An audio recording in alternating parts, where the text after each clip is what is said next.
तो एपिसोड की स्टार्टिंग होती है और हम देखते हैं कि हियोरी आयना तोजी के पास एक बुक लेकर आती है और वो कहती है कि इसे पढ़कर वो सीधा लाइब्रेरी में सबमिट कर दे और वो उससे रियोन के बारे में पूछने लगती है और वो कहती है कि क्या उसने रियोन को चेंज किया है। वहाँ पर आयना तोजी कहते हैं कि तुम्हें ऐसा तो लगता है और इसके बाद हियोरी इसके बारे में ज्यादा बात नहीं करती और फिर आयना तोजी उसे एक मैसेज देता है रियोन के लिए और फिर आयना तोजी तारेजावा को मैसेज करता है मिलने के लिए और इसके बाद हियोरी वहाँ से चली जाती है और तारेजावा वहाँ आ जाती है और तारेजावा आयना तोजी से मिलने का रीजन पूछने लगती है और पूछती है कि क्या उससे पहले तो उसके साथ बैठा था। तो आयना तोजी कहता है कि हाँ हियोरी उसके साथ थी। फिर तारेजावा वहाँ पर थोड़ी सी जेलस फील करने लगती है और वो फिर से पूछती है उसने उसे क्यों बुलाया है। तो आयना तोजी कहता है कि वो भूल गया कि उसने उसे इसलिए बुलाया था और इसलिए वो अब जा सकती है और तारेजावा वहाँ से चली जाती है। और दूसरी तरफ हमें रियोन और हाशिमोटो दिखाए जाते हैं बाथरूम में, जहाँ पर हाशिमोटो रियोन से उसका नेक्स्ट स्टेप पूछ रहा होता है पर वहाँ पर रियोन उसे कुछ नहीं बताता। उसके बाद वहाँ पर क्लास बी का तंजाती आ जाता है और रियोन वहाँ पर बताता है कि तंजाती अब हमारा साथ देगा और फिर हाशिमोटो कहने लगता है कि हाँ पर वहाँ पर, लेकिन तभी तंजाती कहने लगता है कि हाशिमोटो तुम बिल्कुल भी यकीन करने के लायक नहीं हो। जहाँ पर वो रियोन तो कहने लगता है कि तुमने जो लास्ट टाइम क्लास बी के खिलाफ चाल चली थी वो अगली बार कामयाब नहीं होगी। जहाँ पर रियोन कहने लगता है कि जाओ तुम इचिनोज़ु को फॉलो करो। जहाँ पर वो कहता है कि हाँ वो इचिनोज़ु का फॉलोअर है पर अगर इचिनोज़ु तुम्हारे दी गई सिचुएशन को हैंडल नहीं कर पाएगी तो फिर वो अपना नेक्स्ट स्टेप लेगा जो इचिनोज़ु के स्टेप से बिल्कुल अलग होगा। और जिसके बाद आयना तोजी वहाँ से जा रहा होता है पर तभी उसे इबोते और इशिजाती आकर मिलते हैं। जहाँ पर इबोते उससे कहने लगता है कि हमारे पास क्लास ए में जाने के लिए एक अल्टीमेट प्लान है। जहाँ पर वो बताता है कि तुम हमारे क्लास में आ जाओ तो फिर तुम और रियोन सबसे ज्यादा पावरफुल हो जाओगे और सतानादी और इचिनोज़ु तुम्हारा सामना नहीं कर पाएंगी। पर वहाँ पर साथ ही आयना तोजी कहता है कि ऐसा हो सकता है पर क्या तुम्हारे पास 20 मिलियन पॉइंट्स है और शायद उतने पॉइंट्स अभी तुम्हारे पास नहीं है, इसलिए मैं तुम्हारा अभी राइवल ही बंद कर रहूंगा। जिसके बाद आयना तोजी वहाँ से चले जाता है और दूसरी तरफ हम इचिनोज़ु तो देखते हैं जो कि बारिश में भीग रही होती है और साथ ही आयना तोजी उसे अपने साथ चलने के लिए कहता है और जिसके बाद वो दोनों इचिनोज़ु के रूम में आ जाते हैं। जहाँ पर जो इचिनोज़ु है वो बताने लगती है अपने बारे में और जहाँ पर हमें आयना तोजी और इचिनोज़ु से कन्वर्सेशन देखने को मिलती है और साथ ही इचिनोज़ु कहती है कि हमने सुजो में तो देखा है उसमें अब चेंज आ गया है और वो अब ग्रो कर रही है और यही चीज सतानादी और रियोन भी कर रहे हैं। और साथ ही वो सोचने लगती है कि क्या आगे वो उनसे सामने टिक पाएगी 1 साल बाद। जिसके बाद जो आयना तोजी रहता है वो इचिनोज़ु तो दोबारा वहाँ पर मोटिवेट करने लगता है और साथ ही वहाँ पर आयना तोजी ये भी कहता है कि आज से ठीक 1 साल तक वो हमेशा उसके साथ रहेगा भले ही वो उसका राइवल क्यों ना हो जाए। पर इचिनोज़ु कहती है कि अगर तुम ये करोगे तो वो भी तुम्हारा साथ देगी और साथ ही इचिनोज़ु कहती है कि वो साथ ही अपनी पूरी पावर के साथ सतानादी और बाकी सबका सामना करेगी। और साथ ही वहाँ पर आयना तोजी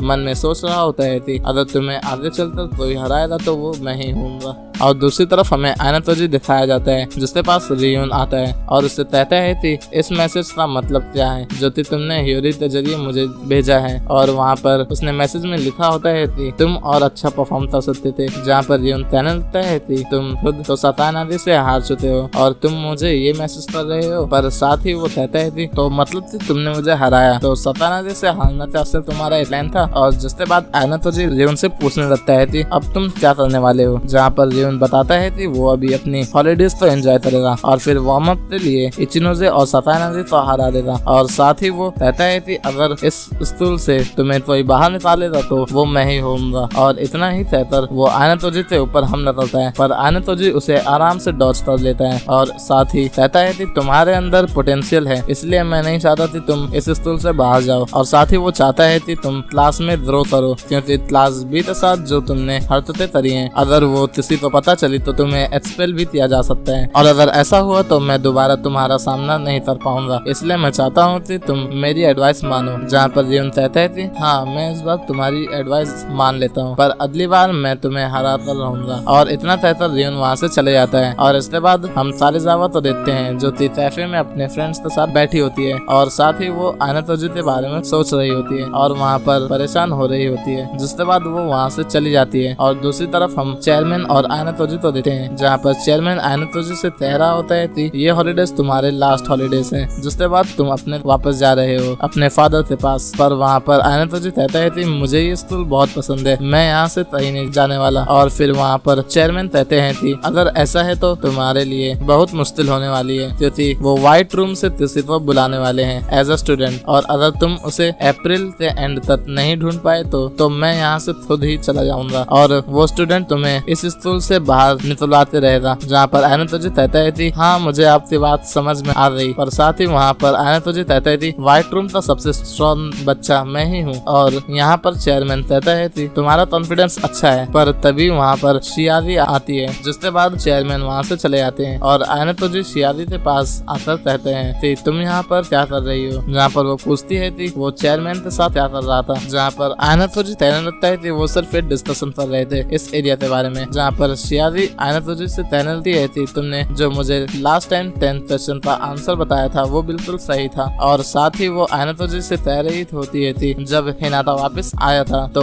उसके पास आने से पहले उसके पास तुम थे, यानी तुम जितना दिखाते हो तुम उससे ज्यादा कैपेबल हो। जहाँ पर आयना तोजी कहती है हाँ मैं सबके सामने नहीं आना चाहता। जहाँ पर वो आयना तोजी से कहती है कि अगर ऐसा है तो मैं चाहती हूँ कि तुम क्लास में इक्वल कंट्रीब्यूट करो ताकि हम क्लास ए तक पहुँच सके। आयना तोजी कहती है हाँ उसे भी क्लास ए तक पहुँचना है। और साथ ही वो आयना तोजी से कहती है क्या कारीजावा इसलिए स्पेशल है थी वो तुम्हारे बारे में सब जानती है और क्या तुम दोनों रिलेशन में हो। और इसके बाद हमें दूसरी तरफ आयना तोजी का सीन दिखाया जाता है जो कारीजावा के मैसेज को देख रहा होता है और उसके पास सुजुमे का कॉल भी आता है। जहाँ पर सुजुमे उससे कहती है थी वो चाहती है कि क्लास ए तक पहुँचने में वो अपनी पूरी पावर का यूज करे, पर वहाँ पर आयना तोजी ऐसा करने के लिए मना कर देता है। पर साथ ही वो सुजुमे से एक कंपटीशन करने के लिए कहता है कि अगर वो उसमें जीत गया तो तुम स्टूडेंट काउंसिल ज्वाइन करोगी और तुम जीती तो मैं अपनी पूरी पावर का यूज करूंगा क्लास ए तक पहुँचने के लिए। जहाँ पर आयना तोजी कहता है कि ठीक है। और उसके कुछ देर बाद हम कारीजावा को देखते हैं जिसे आयना तोजी ने अपने रूम में बुलाया होता है और वहाँ पर कारीजावा उससे कहने लगती है कि शायद तुम्हें याद आ गया कि तुमने मुझे क्यों बुलाया था। जहाँ पर आयना तोजी उसे बैठने को कहता है। जहाँ पर कारीजावा उसे बता रही होती है कि उन दोनों के बारे में बहुत सारे रूमर्स फैल रहे हैं और ऐसा भी चलता रहा तो आज किसी के साथ वो रिलेशन में नहीं आ पाएगी। जहाँ पर जो आयना तोजी रहता है वो कारीजावा को बाहर चलने के लिए पूछता है, जिसे सुनकर कारीजावा वहाँ पर थोड़ी शॉक हो जाती है और इसके बाद कारीजावा उससे बोलने लगती है कि क्या तुम मुझे पसंद करते हो। जहाँ पर आयना तोजी कहता है कि हाँ। जहाँ पर आयना तोजी भी उससे पूछता है और कारीजावा भी हाँ कहती है। जिसके बाद जो आयना तोजी रहता है वो कारीजावा को वहाँ पर हक कर लेता है। जहाँ पर कारीजावा ब्लश करने लगती है और आयना तोजी वहाँ पर सोच रहा होता है कि इंसान ऐसे क्रिएचर हैं जिन्हें लर्न और ग्रो करना बहुत ज्यादा पसंद है और कारीजावा की ग्रोथ के लिए उसे लव अफेयर तो चाहिए भी और मुझे भी ये सीखना है, क्योंकि व्हाइट रूम में रहकर मैं ये सारी चीजें नहीं सीख पाता। और साथ ही वो सोच रहा होता है कि जब मैं मिस कारीजावा की किताब पूरी तरीके से पढ़ लूंगा तो ये भी मेरे लिए किसी काम की नहीं रहेगी और क्या पता कोई और ब्राइट फ्यूचर मेरे लिए वेट कर रहा हो। और इसी सीन के साथ हमारा ये एपिसोड भी यहीं पर एंड हो जाते हैं और क्लासरूम ऑफ द एलाइट का सीजन 3 भी एंड हो जाते हैं। तो चैनल को सब्सक्राइब करना मत भूलना। मिलता हूँ आपसे नई एनिमे सीरीज के साथ, तब तक के लिए गुड बाय।